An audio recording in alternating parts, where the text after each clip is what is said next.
welcome to Saucy Cat. My name is Connor, and today we'll be cooking up a staple food of the autumn season. This creamy and smooth treat is used for so many delicious desserts. So today, let's whip up some vegan caramel. Let's dive in. Grab a medium-sized pot and add in brown sugar, maple syrup, and a little bit of lemon juice.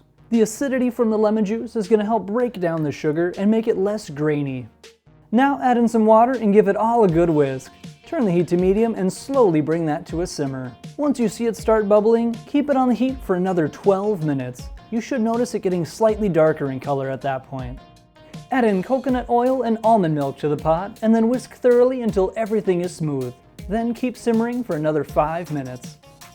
Now take it off the heat and let that start cooling down a bit. There's a bit of a science to this recipe, so it may take a couple attempts to get it right.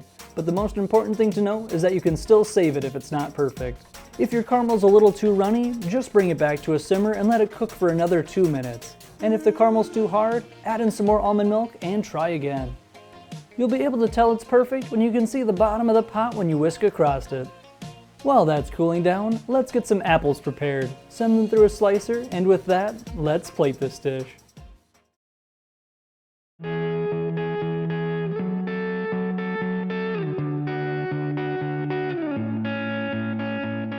Now this is an amazing fall treat.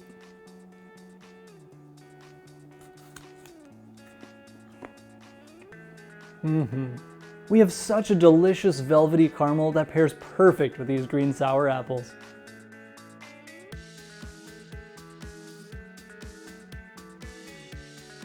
Well, that is going to do it for today. I want to thank you so much for watching. Let me know what are some of your favorite ways to use caramel in the comments down below. Like and subscribe for more, and we'll see you next time on Saucy Cat. Apple! Yeah! Apple! Look at that apple! Apple!